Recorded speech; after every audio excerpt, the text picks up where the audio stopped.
दोस्तों, पिछले वीडियो में हमने बात की थी कि हेल्थ इंश्योरेंस क्या होता है, इसकी जरूरत क्या है और एक हेल्थ इंश्योरेंस पॉलिसी के अंदर कितने तरह के डिफरेंट प्लान होते हैं जिनका आपको पता होना चाहिए।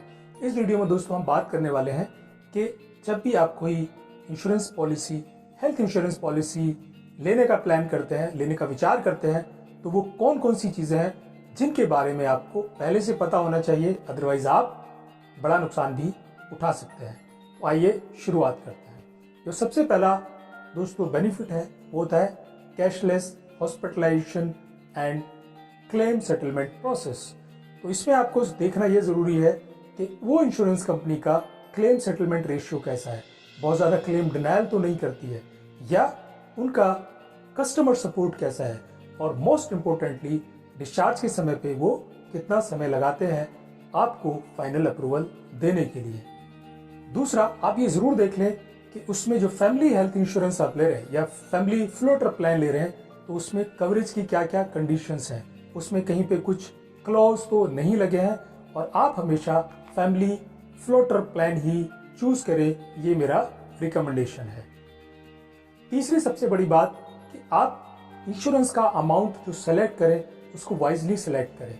वो डिपेंड करता है अगेन कि आपके फैमिली मेंबर्स कितने हैं, उनका एज ग्रुप क्या है, क्योंकि जो ओल्ड एज ग्रुप में डिजीजेस होने का खतरा ज्यादा होता है, तो उस लिहाज से आप जो पॉलिसी का सम इंश्योर्ड लेंगे, क्योंकि जैसे जैसे आप सम इंश्योर्ड बढ़ाएंगे वैसे वैसे आपका प्रीमियम अमाउंट भी बढ़ेगा जो आपको अपनी पॉकेट से पे करना होता है।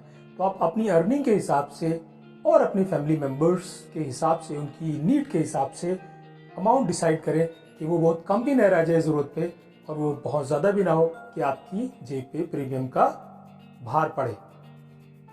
इसके अलावा दोस्तों आपको ये भी देखना जरूरी है कि आपकी जो हेल्थ इंश्योरेंस पॉलिसी है उसके अंदर जो उसके नेटवर्क हॉस्पिटल्स हैं, क्या वो 24/7 इमरजेंसी कवरेज देते हैं, या आपके घर के नजदीक वो नेटवर्क हॉस्पिटल है या नहीं है। क्योंकि ऐसा ना हो कि आपके नियर बाई उनका नेटवर्क हॉस्पिटल ना हो और आप दूर जा ना सके, तो उस समय आपको नियर बाय हॉस्पिटल में एडमिट होना पड़ेगा, पैसा खुद से पे करना पड़ेगा और बाद में आपको रीइंबर्समेंट के लिए जाना पड़ेगा।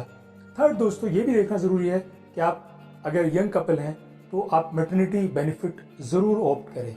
आजकल प्राइवेट इंश्योरेंस कंपनीज भी मैटरनिटी बेनिफिट्स देने लगे हैं, क्योंकि अगले आने वाले सालों में डेफिनेटली आप अपना फैमिली प्लान करेंगे तो उस समय आपको इसकी जरूरत पड़ेगी। नेक्स्ट चीज जो आपको समझने वाली है, ये आप जरूर देखें कि आपका प्री एंड पोस्ट हॉस्पिटलाइजेशन आपकी हेल्थ इंश्योरेंस पॉलिसी में कवर हो रहा है या नहीं हो रहा है।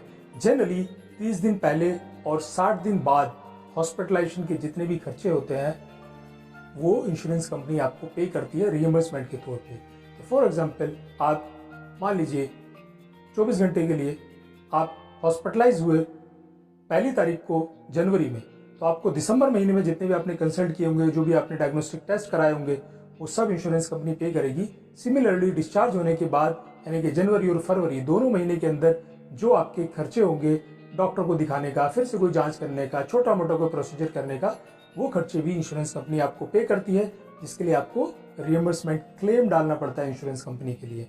ये चीज शायद बहुत से लोग नहीं जानते हैं, तो उम्मीद है इससे आपको फायदा होगा। आजकल health insurance companies life term renewal plan भी देने लगे हैं। ये बहुत अच्छा प्लान है, क्योंकि जैसे जैसे आप बूढ़े होते हैं वैसे वैसे बीमारियों का खतरा बढ़ता है, और बहुत बार लोग क्या करते हैं कि रिन्यू करना भूल जाते हैं। तो आपके जो बेनिफिट्स हैं, मान लीजिए आपकी 4 साल पॉलिसी चली, उसमें सब कुछ कवर हो गया, प्री एग्जिस्टिंग डिजीज कवर हो गए, और आप 4 साल के बाद पॉलिसी को रिन्यू करना भूल गए, तो आपके सारे बेनिफिट्स पुराने चले जाते हैं। तो इसलिए अगर आप लाइफ टर्म रिन्यू करा लेते हैं तो आप भूलने के खतरे से बच सकते हैं, और उन दिनों जब आप बूढ़े होंगे तो आपको इसका फायदा मिलेगा, क्योंकि एज बढ़ने के साथ साथ आपका प्रीमियम भी बढ़ता है। तो अगर आज आप पे करेंगे तो शायद आपका प्रीमियम अमाउंट भी कैलकुलेटिवली कम जाएगा। कुछ insurance company free medical health check भी देती है, उसमें दोनों को फायदा होता है। उनको ये पता लग जाता है कि मरीज को कोई बीमारी तो नहीं है, तो आगे कोई क्लेम तो नहीं आने वाला है, और मरीज को ये फायदा हो जाता है या इंश्योर्ड को ये फायदा हो जाता है कि उसको क्या प्रिकॉशंस लेने हैं अपने आप को हेल्दी रखने के लिए। तो आप ये भी चूज करें, क्योंकि इसमें कोई प्रीमियम पे बहुत बड़ा फर्क नहीं पड़ता है। तो आपको 1 साल का एक हेल्थ चेकअप प्लान भी मिल जाता है हेल्थ इंश्योरेंस पॉलिसी के साथ साथ। एक और पॉइंट होता है जिसको लेकर लोग बहुत ज्यादा परेशान होते हैं, खासतौर से जबकि वो अस्पताल में एडमिट होते हैं, क्योंकि उन्होंने पॉलिसी डॉक्यूमेंट को कभी पढ़ा नहीं होता है। तो कुछ टर्म्स होती हैं, जैसे कोपे होता है या कैपिंग, कुछ टर्म्स होती है। कोपे का मतलब होता है कि मान लीजिए आपका खर्चा होता है अस्पताल में 1 लाख रुपए का और आपकी पॉलिसी में 10% का कोपे लगा है, तो 10,000 आपको अपनी पॉकेट से देना पड़ेगा। ये एक टर्म होती है कैपिंग। कैपिंग किसी एक पर्टिकुलर डिजीज पे लगी होती है।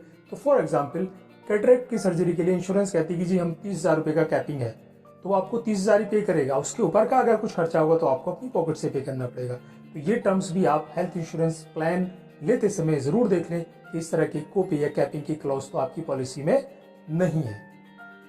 आपको प्री एग्जिस्टिंग डिजीजेस के बारे में भी जानना जरूरी है, बिकॉज होता क्या है कि आपने जब कोई पॉलिसी ली और आपने कोई डिस्क्लोज नहीं किया पॉलिसी लेते समय किसी प्री एग्जिस्टिंग डिजीज के बारे में, और जब आप अस्पताल में भर्ती हुए तो आपने डॉक्टर को सब कुछ साफ साफ बता दिया कि हाँ मुझे हाइपरटेंशन भी है, मुझे डायबिटीज की बीमारी भी है, इतने साल पहले मेरा ये ऑपरेशन हुआ था, लेकिन आपने जो पॉलिसी डॉक्यूमेंट था, जो प्रपोजल फॉर्म था, वहां पे ये मेंशन नहीं किया।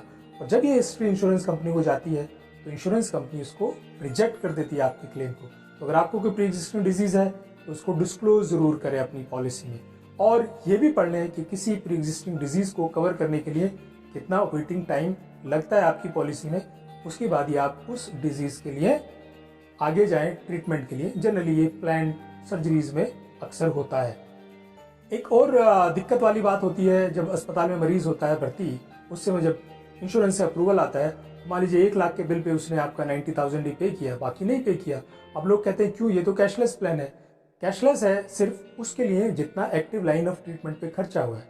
कुछ ऐसी चीजें होती हैं, बहुत सारे डिस्पोजेबल कंज्यूमेबल्स होते हैं जिसको इंश्योरेंस कंपनी पे नहीं करती, जैसे थर्मामीटर है, टैगाडर्म है, बहुत सारे डिस्पोजेबल शीट्स वगैरह होती हैं, वो आपको अपनी पॉकेट से पे करना पड़ता है।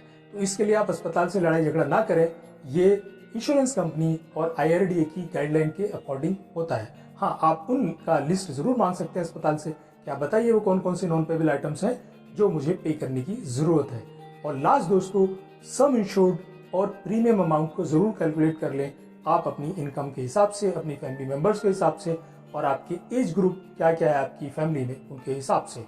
और अगर आपके पेरेंट्स 65 एंड अबव हैं तो कोशिश करें उनको एक अलग से हेल्थ इंश्योरेंस प्लान लेके दें, और अपनी फैमिली का एक अलग से हेल्थ इंश्योरेंस प्लान रखें। अगर आपके पास कॉर्पोरेट हेल्थ इंश्योरेंस पॉलिसी भी है, मैं सजेस्ट करूंगा उसके बावजूद भी आप अपना एक इंडिविजुअल प्लान जरूर अपने साथ रखें और उसको रेगुलर रिन्यू कराएं या लाइफ टर्म रिन्यूअल कराएं, क्योंकि आपको नहीं पता कि नौकरी कब तक है। अगर नौकरी गई तो कॉर्पोरेट इंश्योरेंस गया, उस समय आपको अगर कुछ ऐसी इमरजेंसी आती है तो उस समय आपके लिए बड़ी दिक्कत होती है।